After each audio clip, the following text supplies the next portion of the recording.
어제가 어린이날이었고요. 오늘은 한국교회가 어린이 주일로 지키고 있습니다. 우리는 4월 넷째 주일에 어린이 축제 한마당 하면서 어린이 날 행사 기념식을 그날 한 것이죠. 어린이날은 원래 미국에서부터 시작이 되었습니다. 1856년에 미국의 레오날드라고 하는 목사님이 6월 둘째 주일은 당신 교회에서 어린이 주일로 지키게 되었는데, 그게 퍼져서 미국이나 유럽 교회들은 아직까지도 6월 둘째 주일을 어린이 주일로 지키고 있다고 합니다. 우리나라에서는 일제강점기였던 1922년에 소파 방정환 선생이 우리 아이들에게 민족교육을 좀 고취시켜야 되겠다, 아이들을 모으자 하면서 어린이 행사들을 하게 되었습니다. 그때만 해도 6월 둘째 주에 그렇게 진행하게 되었던 것인데, 일제가 이걸 가만 놔두겠습니까? 안 된다면서 못하게 했습니다. 그러던 것이 1945년에 8월 15일 이제 광복절이 오게 되었고, 1946년부터 어린이날을 지키게 되었는데, 그때는 5월 5일로 이렇게 지키게 되었다고 그럽니다. 그러다가 1970년도부터 5월 5일 어린이날을 빨간 날로 이제 휴일로 정하게 된 것이죠. 요즘 살면서 참 좋은 세상이 되었다고 하는 생각을 가져보게 됩니다. 토요일이 5월 5일 빨간 날인데 이게 겹친다 해서 5월 7일을 대체 휴일로 정해놓은 세상을 우리가 살아가고 있으니 애들에게는 얼마나 좋은지 모르겠습니다. 나라에서는 5월 8일 어버이날도 쉴까 하다가 며느리들이 반대해서 5월 8일 어버이날은 못 쉬게 했다는 설도 있습니다. 아무튼 참 좋은 세상을 살아가고 있습니다. 여러분, 아무튼 오늘날까지도 6월 둘째 주일을 어린이 주일로 이렇게 지키고 있습니다만, 우리는 5월 5일 어린이날과 연결되어져 있는 5월 첫째 주일을 어린이 주일로 지키고 있습니다. 세상에 많은 어린이들, 종교가 없든 불교를 가지고 있든 모든 어린이들은 우리 기독교에 굉장히 고마워해야 합니다. 기독교가 들어오면서 어린이날이 왔고 어린이 주일이 왔기 때문에 그렇습니다. 그러니까 기독교가 가지고 온 이 좋은 어린이날이라고 하는 거 세상 많은 아이들은 모르거든요. 기독교가 아니었다면 어린이날이 어디에 있겠습니까? 어린이 주일이 어디에 있겠습니까? 기독교가 이 나라 대한민국에서 끼친 긍정적인 다양한 일들이 있습니다만, 이것도 기독교의 영향권 아래에 있다고 하는 것입니다. 어디 나가서 안 믿는 친지들, 자녀들 보면서 너희들 왜 어린이날 이런 선물 받고 좋은지 알아? 기독교 때문이야. 이 얘기를 자랑스럽게 할 수 있으시면 좋겠습니다. 고대로부터 어린이는 사람 취급을 받지 못했어요. 성경에도 고대에는 사람 숫자에 들지도 못했고요. 우리 어린 시절에도 애들은 가라, 애들은 가, 이런 소리 들으면서 자랐던 것이 사실입니다. 그런데 예수님은 다르셨습니다.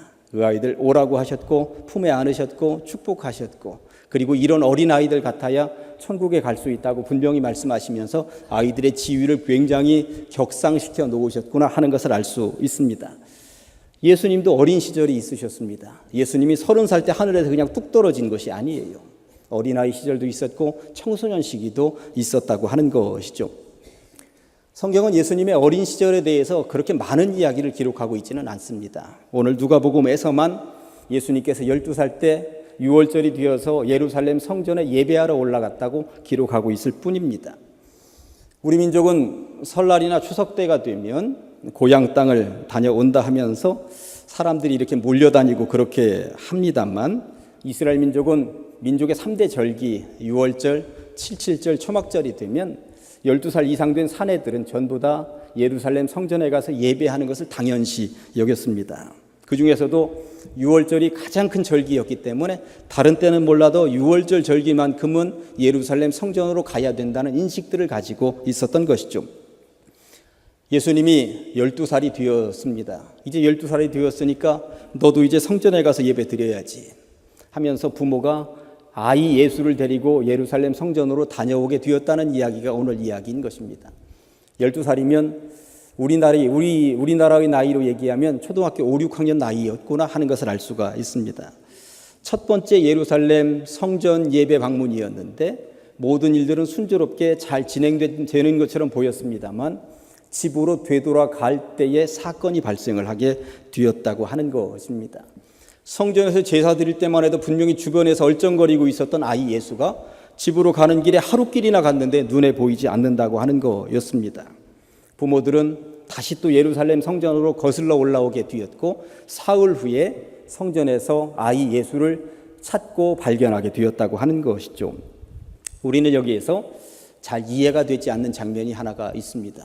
아니 어떻게 하루 종일 가면서 아이에게 그렇게 관심이 없어? 아이가 없어진 걸 모를 수가 있는가? 그렇게 물을 수가 있다는 것입니다. 여기에 대해서 제가 답을 한번 드려보도록 하겠습니다. 우리들은 설날이나 추석이 되면 가족 단위로 승용차를 타고 가든지 어떤 사람들은 열차를 타고 가든지 그렇게 하겠습니다만 이스라엘 민족은 이 절기가 되어서 예루살렘 성전에 예배드리러 올 때에 마을 단위로 친지들 단위로 떼거리로 몰려왔다고 하는 거예요. 걸어 다니는 시대이고 며칠 동안 왔다 갔다 하는 것이다 보니까 강도를 중간에 만날 수도 있고 힘들 수도 있으니까 서로 간에 이렇게 몰려서 왔다 갔다 한 것이죠. 그들이 움직이는데 어떤 움직임이었을까요? 남자들은 남자들끼리 모여서 얘기하고 한쪽에서는 또 여자들끼리 모여서 얘기하면서 오고 갔을 것입니다. 그러면 젊은 아이들이 거기 그대로 따라갈까요? 전혀 그렇지 않다는 것입니다. 어떤 아이들은 저쪽으로 몰려서 저 앞에 가서 뛰어놀고 있다가 저쪽 언덕에서 뭘 발견하면 거기서 또 히덕거리고 놀고 있다가 뭔가 발견하면 또 한참 뒤쳐졌다가 야 엄마 저기 안 보인다 하면 또 달려가고 아이들은 그렇게 움직였을 것이다라고 하는 것입니다. 그러니까 아이들이 어느 쪽에 한 떼거리로 몰려 있으면 저기 어딘가 있겠지 그랬을 것이다라고 하는 것이죠. 그러면 목사님 점심때는 찾아야 될 것 아닙니까? 이렇게 물으실 수도 있습니다. 그런데 그 당시는 하루 3끼를 먹는 시대가 아니었습니다. 하루 2끼에 만족하기도 하고 한 끼에 만족하기도 하던 시대였습니다. 더군다나 우리 민족은 가마솥 이렇게 만들어 놓고 밥해서 불 떼서 밥해 놓고 먹는다 하지만 그 나라는 그런 나라가 아닙니다. 빵 한 조각이면 그냥 뛰어다니면서 먹는 그런 나라였다고 하는 것이 중요한 것입니다. 그러다 보니 점심 먹을 때 찾을 이유가 없습니다. 그냥 어딘가에서 놀고 있겠지 이랬다고 하는 것입니다. 저는 이런 장면을 그렇게 하고 이제 돌아와서 사흘 만에 찾았다고 하는 것이죠. 저는 이런 장면을 보면서 교훈을 얻었어요. 잃어버리는 데는 하루, 찾는 데는 사흘이구나. 잃어버리는 것은 쉽고 다시 찾는 것은 어려운 것이구나 하는 것을 제가 발견하게 되었습니다. 건강 한번 잃어버리면 잃어버리는 것은 순간인데 건강 회복하기는 얼마나 어렵습니까? 남과 북이 전쟁하고 나라가 반쪽이 나는 것은 쉬웠는데 나라를 하나로 묶어가는 것은 얼마나 어렵고 힘이 듭니까? 신앙도 마찬가지입니다. 잃어버렸던 신앙 순간일 수 있는데 신앙을 회복하고 다시 찾는 것은 결코 만만치 않을 때가 있다고 하는 것이죠. 성경에도 이런 이야기가 나옵니다. 에서와 야곱이 형제지간이었는데 특별히 쌍둥이 형제였는데 철천지 원수처럼 갈라지는 데는 순간이었습니다. 그러나 그들이 하나가 되는 데는 20년이나 걸렸다고 성경이 말씀하고 있죠. 형들이 요셉을 팔아넘겼습니다. 원수처럼 지낼 수밖에 없는 사이가 되었습니다. 그들이 화해가 되고 하나가 되는데 거의 20년 가까이가 걸렸다고 하는 것입니다. 아무튼 잃기는 쉽습니다. 그러나 다시 회복하기는 정말 어렵구나 하는 것을 우리가 알 수 있는 것이죠. 이제 오늘 본문 속으로 들어가서 살펴보도록 하겠습니다. 오늘 설교 제목이 예수님 닮는 아이들이에요. 우리 아이들은 과연 어떻게 예수님을 닮아갈 수 있을까요? 어른들만 예배 드리다 보니까 여기에는 이제 아이들은 없어요. 그러면 이 제목을 과연 어떻게 예수님 닮는 아이로 길러낼 수 있을까? 이런 생각을 가지고 오늘 설교를 들으시면 되겠습니다. 2가지 제목을 가지고 말씀을 드리려고 그래요. 첫째는 아이들은 어른들을 보고 따라합니다 하는 것입니다. 부모는 아이 예수가 12살이 되자 예루살렘 성전에 가서 어떻게든 예배 드려야 된다. 이 예배를 놓치면 아무것도 아니다. 이런 인식을 가지고 기다렸다는 듯이 아이 손을 잡고 예루살렘 성전으로 향했던 것입니다. 귀찮으니 너는 집이나 지키고 있어라. 동생들이나 돌봐라. 이러지 않았다고 하는 것입니다.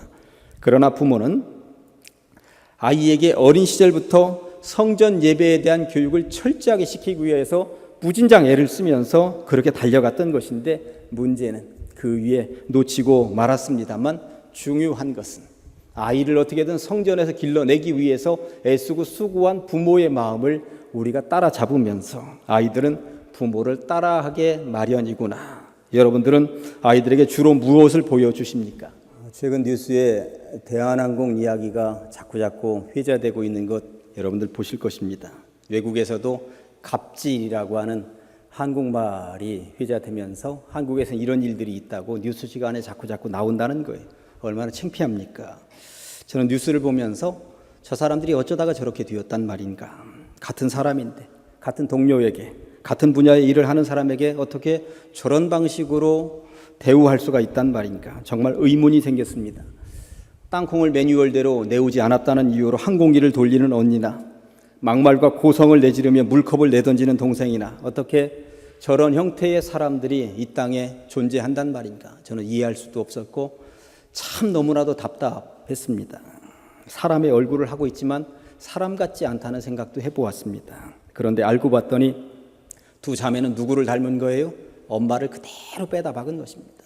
엄마가 뉴스에 나오는데 엄마가 한 행동 그대로 하는 거예요. 엄마한테 배운 것이 그거밖에 없으니까 사람들 무시해도 되고 하찮은 것들이라고, 무지랭이들이라고 그런 생각을 어릴 때부터 배웠으니까 마음껏 그렇게 사람을 대하는 것 아닙니까? 엄마한테 배운 것 그대로 그 자매가 하고 있더라라고 하는 것을 제가 보게 된 것입니다. 너무나도 안타까운 집안입니다. 요즘 우리나라의 쌀 소비량이 굉장히 급격하게 줄고 있다고 그래요. 밀가루 음식을 많이 먹기도 하고 워낙 먹을 것들이 많은 세상이기도 합니다. 문화 인류학에서는 이 사람의 입맛이 결정되는 것은 4살 이하 때 결정된다고 그럽니다. 평생을 쌀밥을 먹고 살 것인지 평생 밀가루 음식을 먹고 살 것인지 어릴 때 결정이 된다고 하는 것입니다. 어디 입맛만 그러겠습니까? 어렸을 때 너무 억압을 받으면서 자란 아이들은 독재자가 될 확률이 높다고 합니다. 어렸을 때 너무나도 눈치를 많이 보면서 자란 아이들은 사기꾼이 될 확률이 높다고 하는 것입니다. 어렸을 때 그러고 보니 입맛만 형성이 되는 것이 아니라 인생이 형성이 되는구나 하는 것을 알 수가 있죠. 이 나라 대한민국을 떠들썩하게 했었던 지존파를 기억하시는지 모르겠습니다. 1994년 일이었으니 20년도 더 넘었습니다만 그 당시만 해도 밖에 돌아다니는 것이 너무나도 무서운 세상이었구나, 이겠구나 하는 생각을 가지도록 그들의 범죄는 너무나도 잔악했습니다. 강금하고 살인하고 잔인하게 유기하고 그리고 인육을 먹었다는 소리가 나올 정도였습니다. 지존파의 대부 김기환은 법정에 섰습니다. 사형 선고를 받았습니다. 그리고 최후 변론을 할 때 이런 이야기를 했습니다. 초등학교 시절에 학교 그림 그리는 시간인데 크레파스를 가지고 가지 않았던가 보죠. 선생님이 혼을 냅니다. 오늘 그림 그리게 하는 날인 줄 몰랐느냐고.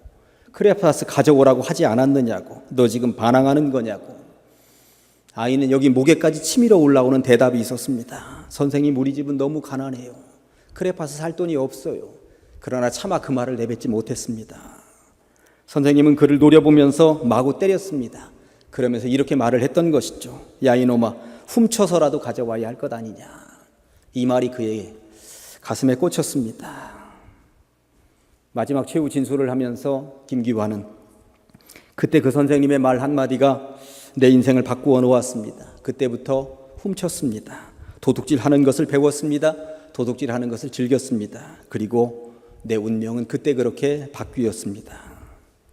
어린 시절에 그 말 한마디가 이 아이를 살인자로, 흉악한 범죄자로 만들었다고 하는 것입니다. 어릴 때 어떤 모습으로 길러내는가, 그리고 부모가 어떤 모습을 자녀들에게 보여주는가, 인생의 선배들이 아이들에게 어떤 모습을 보여주는가, 이것은 정말로 중요하다고 생각을 합니다. 예수님의 부모는 아이 예수를 나이가 되자 어떻게든 성전으로 이끌기 위해서 부단히 애를 썼고 성전에서 길러내기 위해서 애썼다고 하는 것입니다. 저는 여러분들이 예배드리는 모습, 기도하는 모습, 성경 읽는 모습, 어떻게든 교회에서 봉사하는 모습, 두 손을 들고 찬양하는 모습을 자녀 손들에게 그리고 신앙의 후진들에게 보여줄 수 있으시기를 간절히 축원합니다. 두 번째, 아이들의 꿈은 어른들의 생각보다 훨씬 더 크다는 사실을 여러분들 인정하셔야 합니다. 아무튼 예루살렘 성전에서 제사 드리는 모습을 보여주었습니다. 함께 예배하는 것까지는 좋았습니다. 문제는 이후에 발생을 했죠. 잘 아시는 것처럼 부모는 하룻길을 갔다가 사흘길을 돌아오면서 아이 예수를 찾다가 예루살렘 성전에서 발견하게 되었는데 아이 예수는 뜬금없이 아니 왜 찾으셨어요? 내가 여기 있는 줄 몰랐어요? 그러는 것 아닙니까? 49절에 보니까 예수께서 이르시되 어찌하여 나를 찾으셨나이까? 내가 내 아버지 집에 있어야 될 줄을 알지 못하셨나이까? 하시니 내가 없어지면 당연히 성전이지 어디서 찾으셔요? 하면서 얘기하는 그 모습을 보면서 부모는 어떤 생각을 했을까요? 저는 이 장면을 보면서 아이들은 부모가 생각하는 것보다 더 큰 꿈을 가지고 있겠구나, 이것을 아셔야 됩니다. 그런데 부모들은 때로 자녀를 너무 억압하고 자녀들의 꿈을 깨트립니다. 자녀들은 나보다 하찮은 존재로 여긴다고 하는 것이죠. 아이들을 우리들은 때로 내 생각 안에 가두어 버릴 때가 많이 있습니다. 그러나 아이들은 어른들보다 더 큰 꿈을 꾸고 있을지도 모른다는 생각을 가지셔야 합니다. 성전에서 어른들과 대화를 나누느라 고향으로 돌아가는 부모를 놓치고 부모가 며칠 동안 찾아 헤매느라 걱정했던 것에 대해서 죄송한 마음 하나도 없이 왜 나를 여기서 내가 여기 있는 줄 모르셨어요? 왜 나를 찾으셨어요? 하는 그 아이 예수의 말에 중요한 것은 51절 뒷부분에 보니까 그 어머니는 이 모든 말을 마음에 두니라. 어머니 마리아는 그 말을 마음에 두었구나. 저 속에 무슨 의미가 담겨 있다는 것을 사실 깨달았구나. 어머니의 마음, 이런 마음이 예수님과 교감되는 것은 아니었겠는가 하는 생각을 해봅니다. 사실 부모로서는 굉장히 화가 나는 상황이었거든요. 잃어버린 지 하루, 다시 찾는데 사흘, 합쳐서 4일 동안 얼마나 찾아 헤맸습니까? 죽었는지 살았는지, 누군가에게 끌려가서 남의 집 종이 된 것은 아닌지, 굶주리다가 기진맥진 어딘가 들판에서 쓰러져 있는 것은 아닌지 걱정이 태산이었을 것입니다. 근데 왜 찾았어요? 이런 말을 하고 있는데, 내가 여기에 있어야 할 줄을 모르셨나이까? 내가 성전에 있어야 하는 것, 이것을 위해서 내가 오신 줄을 모르셨나이까? 이런 말을 하는 아이 예수의 말을 들으면서 그 말을 마음에다 둔 엄마가 있었다고 하는 것, 이게 얼마나 소중한 이야기입니까? 예수님의 이런 일화와 비슷한 이야기가 창세기에도 등장을 합니다. 꿈쟁이 요셉을 아십니까? 요셉은 꿈을 꾸었습니다. 부모님 그리고 형들의 볕단이 자기의 볕단에게 절을 하더이다. 이게 첫 번째 꿈이었고요. 해와 달과 별들이 자기에게 절을 하이다. 이것이 두 번째 꿈이었습니다. 꿈 이야기를 가족들에게 전부 다 했을 때 형들은 미쳤다고 얘기했을 것입니다. 그런데 부모는 달랐다고 하는 것이죠. 창세기 37장 11절 말씀이 이렇습니다. 그의 형들은 시기하되 그의 아버지는 그 말을 간직해 두었다고 성경이 말씀하고 있습니다.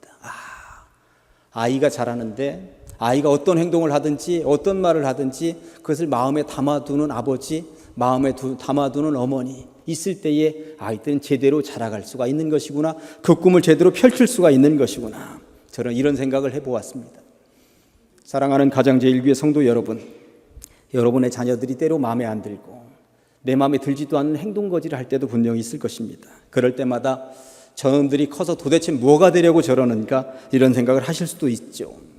그런데 저 아이의 말을 통해서 하나님은 저 아이에게 놀라운 꿈을 부여해 주고 계시구나, 저 꿈을 어떻게 실현시켜 나가실까, 나는 어떻게 기도로 지지하며 도울까, 이런 생각을 하시면 어떨까요?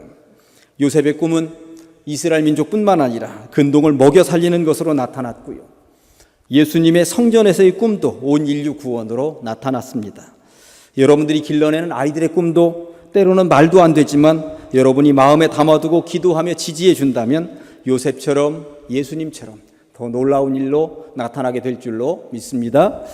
그렇게 부모로부터 지지받고 사랑을 받아 자란 아이 예수는 누구에게나 사랑받는 아이로 자라갔다고 성경이 말씀하고 있습니다. 오늘 본문 마지막 절인 52절에 보니까 예수는 지혜와 키가 자라가며 하나님과 사람들에게 사랑스러워 가시더라. 아멘. 지혜가 자랐다라고 하는 것은 지적으로 자랐다고 하는 것입니다. 키가 자랐다고 하는 것은 육적으로 자랐다고 하는 것이죠. 사람들에게 사랑스러워 갔다고 하는 것은 세상으로부터 인정받았다고 하는 것입니다. 하나님에게 사랑스러워 갔다고 하는 것은 교회에서 일꾼이 되어 갔다는 이야기인 것입니다. 그런데 이 말은 아까 읽어드렸던 51절 끝부분, 그 어머니는 이 모든 말을 마음에 담아두었다는 것과 연결이 된다고 하는 것입니다. 마음에 담아두고 기도하고 지지했다는 것 아닙니까? 그랬더니 예수는 지혜도 잘하고 키도 잘했다고 하는 것입니다. 하나님과 사람들에게 사랑스러워 갔다는 것입니다. 어머니가 지지하고 기도했더니, 이렇게 읽으셔야 하는 것입니다. 이제 말씀을 정리합니다. 아이들은 부모를 그대로 따라하게 마련입니다. 주로 어떤 모습을 보여주고 있으십니까? 아이들의 꿈은 부모의 꿈보다 훨씬 더 클 경우가 많습니다. 그 꿈을 깨뜨리는 부모입니까? 아니면 그 꿈을 마음에 품고 기도로 돕는 부모입니까? 지지하며 기도로 돕는 부모가, 사랑으로 보듬는 부모가 요셉 같은 자녀와 예수 닮는 아이로 길러낼 수 있다고 성경이 말씀하고 있으니, 그런 자녀로 여러분들의 자녀들을 길러내는 부모들 다 되시기를 아이들의 인생 모델이 되시는 예수님의 이름으로 간절히 축원합니다. 아멘. 기도하십니다. 하나님 아버지, 주님의 은혜를 감사합니다. 어린이 주일 거룩한 전으로 우리를 불러주시옵시고 예수님의 어린 시절을 통하여서 교훈 얻게 하시니 참으로 감사합니다.